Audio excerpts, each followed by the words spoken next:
The White House has said repeatedly that the president and his son were never in business together. They've said that repeatedly also in this room. According to bank records obtained by the House Oversight Committee, though, one of Hunter Biden's businesses, Owasco PC, set up direct payments to the president. Did the president accept payment? And why would there be such an arrangement if they were never in business together, or if there was a wall of separation, as the president has previously said? So I have to be clear with you. I have not seen that report, so I would have to refer you to my colleagues over at the White House counsel's office on that particular question. All right, everyone. See some of you in Boston or on Wednesday. Thanks, everybody. Thank you. Because I've never discussed my business or their business, my sons or daughters, and I've never discussed them because they know where I have to do my job and that's it, and they have to make their own judgments. Do you understand people say, Joe Biden, he's an experienced politician, statesman, knows the issues of Ukraine. Why didn't he just say to his son, this is one to take a pass on, it may not look good? He was already on the board and he's a grown man.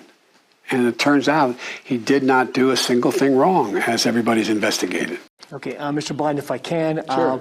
Questions and controversy continues today about Hunter Biden, your son's. There is no controversy about my son. It's all a lie. It's a flat lie because the president has nothing else to run on. If you notice, while American people are talking about what's happening to their families, he has no plan. In the debate, he has no plan. Everything from the Wall Street Journal, every other major news outlet has said what he's saying is simply not true about my son. Thank you. Karine, does the White House believe that additional election monitors are necessary in swing states across the country?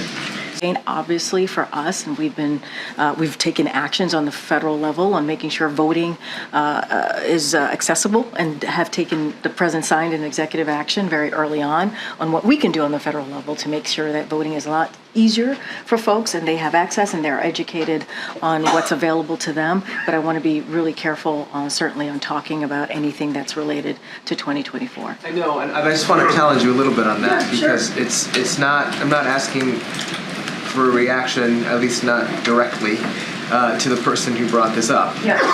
I'm asking broadly about whether or not the infrastructure is sufficient and whether the White House believes it needs additional backup. I will say this. We believe that voting should be made easier for Americans. This weekend, during COP28, the Biden-Harris administration announced the Environmental Protection Agency's final standards to sharply reduce methane emissions from oil and gas operations. This rule advances the president's historic climate agenda, will prevent 1.5 billion metric tons of greenhouse gas emissions, and deliver billions of dollars in health and economic benefits. Under the president's leadership, the U.S. is turbocharging the speed and scale of climate action, both at home and abroad, including our collective efforts to tackle super pollutants like methane. Sharp cuts in methane emissions are among the most critical actions the United States can take in the short term to slow the rate of climate change. President Biden also led and delivered the most ambitious climate agenda ever, and the president will continue to treat climate change as the existential threat that it is.